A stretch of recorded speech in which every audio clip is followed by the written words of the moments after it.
Hello everybody and welcome to Bible reading time. I'm Northern Hero. Now we're on the book of Ecclesiastes. So this is the intro. Ecclesiastes is the collected words of a teacher or preacher. The teacher is described as having been king over Israel in Jerusalem and as the son of David. Both of these mean that he was in the royal line of Judah. He is not further identified, and while tradition identifies him with Solomon, it is appropriate to leave this cloak of anonymity in place. The repeated phrase, meaningless, meaningless, everything is meaningless, warns us that life's rewards are uncertain and ultimately unsatisfying. The teacher pursues this insight in a long discourse that shifts between prose and poetry and between autobiography and straightforward teaching. The book makes observations and poses questions, returning to themes like the wind, round and round it goes, ever returning on its course. When the teacher says, "What is crooked cannot be straightened," he reminds us that something wrong has intruded into our world. This fits the larger Jewish story told in the rest of the scriptures. Setting things right again is what this bigger drama is about. The teacher, however, does not tell us about God's attempts at straightening the world.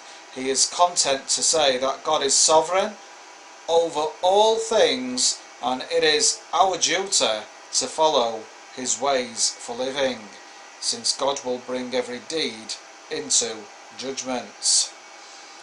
Ecclesiastes 1.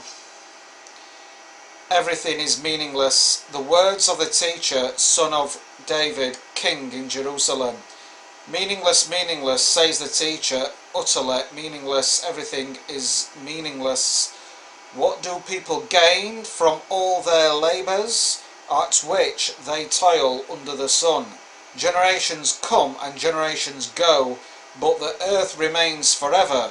The sun rises and the sun sets, and hurries back to where it rises. The wind blows to the south and turns to the north. Round and round it goes, and returning on its course. All streams flow into the sea, yet the sea is never full. To the place the streams come from, there they return again. All things are wearisome, more than one can say. The eye never has enough of seeing, nor the ear is full of hearing. What has been will be again. What has been done will be done again. There is nothing new under the sun. Is there anything of which one can say, "Look, this is something new"? It was here already long ago. It was here before our time. No one remembers the former generations, and even those yet to come will not be remembered by those who follow them. Wisdom is meaningless. I, the teacher, was king over Israel in Jerusalem. I applied my mind to study and to explore by wisdom all that is done under the heavens. What a heavy burden God has laid on mankind. I have seen all things that are done under the sun. All of them are meaningless, a chasing after the wind. What is crooked cannot be straightened. What is lacking cannot be counted. I said to myself, "Look, I have increased in wisdom more than anyone who has ruled over Jerusalem before me. I have experienced much of wisdom and knowledge. Then I applied myself to the understanding of wisdom, and also of madness and folly. But I learned that this too is a chasing after the wind, for with much wisdom comes much sorrow. The more knowledge, the more grief.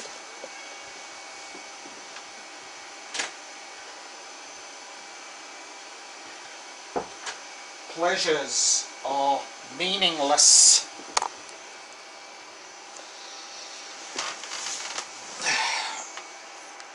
I'm currently reading from the N.I.V. version. Makes a change, doesn't it? It's one of the most popular versions in the Bible. Ecclesiastes 2. Pleasures are meaningless. I said to myself, come now, I will test you with pleasure to find out what is good. But that also proved to be meaningless. Laughter, I said, is madness, and what does pleasure accomplish? I tried cheering myself with wine and embracing folly, my mind still guiding me with wisdom. I wanted to say what was good for people to do under the heavens during the few days of their lives. I undertook great projects. I built houses for myself and planted vineyards. I made gardens and parks and planted all kinds of fruit trees in them. I made reservoirs to water groves of flourishing trees. I bought male and female slaves and had other slaves who were born in my house. I also owned more herds and flocks than anyone in Jerusalem before me. I amassed silver and gold for myself and the treasure of kings and provinces. I acquired male and female singers and a harem, as well the delights of a man's heart. I became greater by far than anyone in Jerusalem before me. In all this my wisdom stayed with me. I denied nothing. I denied myself nothing. My eyes desired. I refused my heart no pleasure. My heart took delight in all my labour, and this was the reward for all my toil. Yet when I surveyed all that my hands had done, and what I had toiled to achieve, everything was meaningless, a chasing after the wind. Nothing was gained under the sun. Wisdom and folly are meaningless. Then I turned my thoughts to consider wisdom, and also madness and folly. What more can the king's successor do than what has already been done? I saw that wisdom is better than folly, just as light is better than darkness. The wise have eyes in their heads, while the fool walks in the darkness. But I came to realize that the same fate overtakes them both.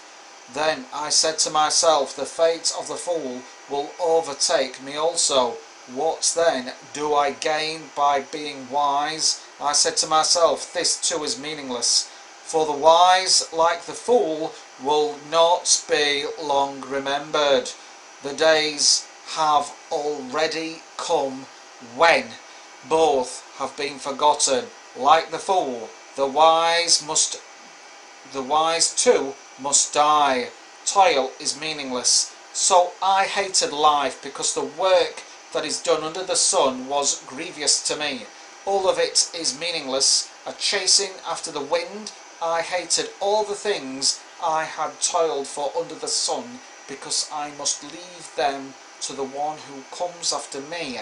And who knows whether that person will be wise or foolish, yet they will have control over all the fruit of my toil, into which I have poured my effort and skill under the sun. This too is meaningless. So my heart began to despair over all my toilsome labour under the sun, for a person may labour with wisdom, knowledge and skill, and then they must leave all they own to another who has not toiled for it. This too is meaningless, and a great misfortune. What do people get for all the toil and anxious striving with and anxious striving with which they labour under the sun. All their days their work is grief and pain. Even at night their minds do not rest. This too is meaningless. A person can do nothing better than to eat and drink and find satisfaction in their own toil. This too, I see, is from the hand of God, for without him who can eat or find enjoyment? To the person who pleases him, God gives wisdom, knowledge and happiness, but to the sinner he gives the task of gathering and storing up wealth to hand it over to the one who pleases God. This too is meaningless, a chasing after the wind.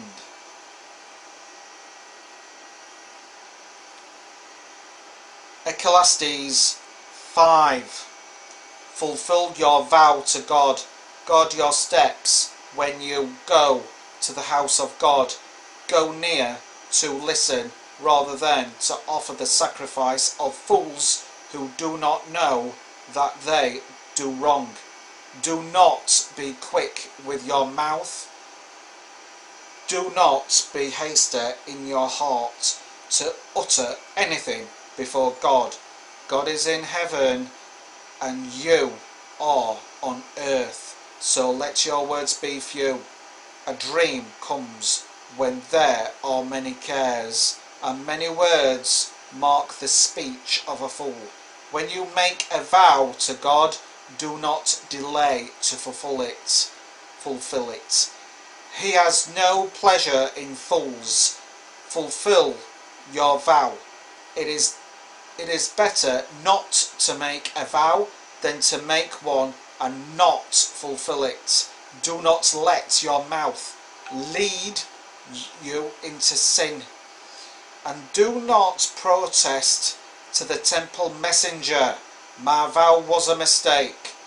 Why should God be angry at what you say and destroy the work of your hands? Much dreaming and many words are meaningless. Therefore fear God. Riches are meaningless. If you see the poor oppressed in a district and justice and rights denied, do not be surprised at such things, for one official is eyed by a higher one, and over them both are others higher still. The increase from the land is taken by all. The king himself profits from the fields. Whoever loves money never has enough. Whoever loves wealth is never satisfied with their income. This too is meaningless. As goods increase, so do those who consume them. And what benefits are they to the owners except to feast their eyes on them? The sleep of a labourer is sweet, whether they eat little or much. But as for the rich, their abundance permits them no sleep. I have seen a grievous evil under the sun, wealth hoarded to the harm of its owners, or wealth lost through some misfortune, so that when they have children, there is nothing left for them to inherit. Everyone comes naked from their mother's womb, and as everyone comes, so they depart. They take nothing from their toil that they can carry in their hands. This too is a grievous evil. As everyone comes, so they depart. And what do they gain, since they toil for the wind?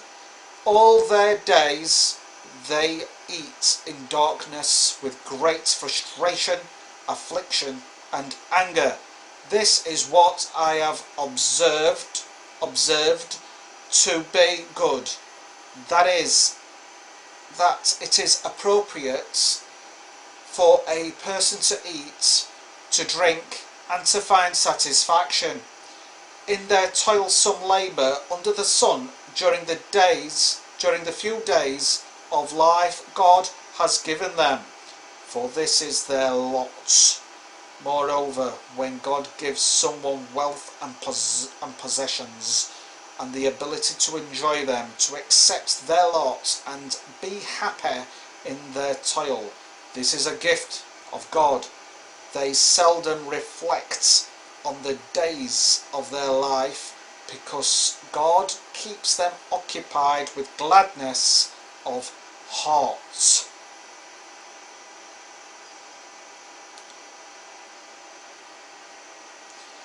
Ecclesiastes 6. I have seen another evil under the sun, and it weighs heavily on mankind. God gives some people wealth, possessions and honour, so that they lack nothing their hearts desire, but God does not grant them the ability to enjoy them, and strangers enjoy them instead. This is meaningless, a grievous evil. A man may have 100 children and live many years, yet no matter how long he lives, if he cannot enjoy his prosperity and does not receive proper burial, I say that a stillborn child is better off than he. It comes without meaning, it departs in darkness, and in darkness its name is shrouded. Though it never saw the sun or knew anything, it has more rest than does that man. Even if he lives 1,000 years twice over but fails to enjoy his prosperity, do not all go to the same place. Everyone's toil is for their mouth, yet their appetite is never satisfied. What advantage have the wise over fools? What do the poor gain by knowing how to conduct themselves before others? Better what the eye sees than the roving of the appetite. This too is meaningless, a chasing after the wind.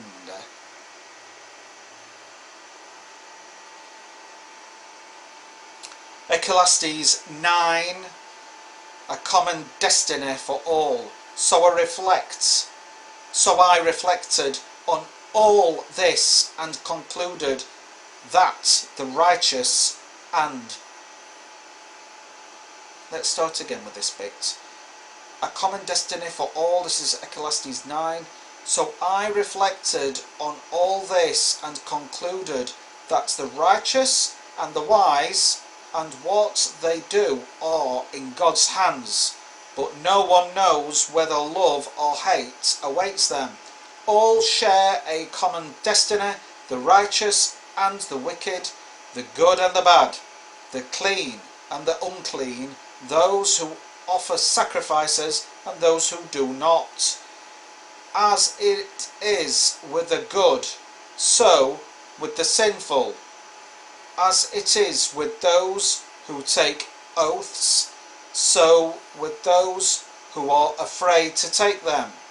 This is the evil in everything that happens under the sun. The same destiny overtakes all. The hearts of people, moreover, are full of evil, and there is madness in their hearts while they live, and afterward they join the dead. Anyone who is among the living has hope. Even a live dog is better off than a dead lion. For the living know that they will die, but the dead know nothing. They have no further reward, and even their name is forgotten. Their love, their hate, and their jealousy have long since vanished. Never again will they have a part in anything that happens under the sun. Go, eat your food with gladness, and drink your wine with a joyful heart. for God has already approved what you do. Always be clothed in white, and always anoint your head with oil. Enjoy life with your wife, whom you love, all the days of this meaningless life that God has given you under the sun. All your meaningless days, for this is your lot in life, and in your toilsome labour under the sun. Whatever your hand finds to do, do it with all your might, for the realm of the dead, where you are going, there is neither working, or nor planning, nor knowledge, nor wisdom. I have seen something else under the sun. The race is not to the swift, or the battle to the strong, nor does food come to the wise, or wealth to the brilliant, or favour to the learned. But time and chance happen to them all. Moreover, no one knows when their hour will come. As fish are caught in a cruel net, or birds are taken in a snare, so people are trapped by evil times, what fall unexpectedly upon them. Wisdom better than folly. I also saw under the sun this example of wisdom that greatly impressed me. There was once a small city with only a few people in it, and a powerful king came against it, surrounded it, and built huge siege works against it. Now there lived in that city a man, poor but wise, and he saved the city by his wisdom. But nobody remembered that poor man, so I said wisdom is better than strength, but the poor man's wisdom is despised, and his words are no longer heeded. The quiet words of the wise are more to be heeded than the shouts of a ruler of fools. Wisdom is better than weapons of war, but one sinner destroys much good.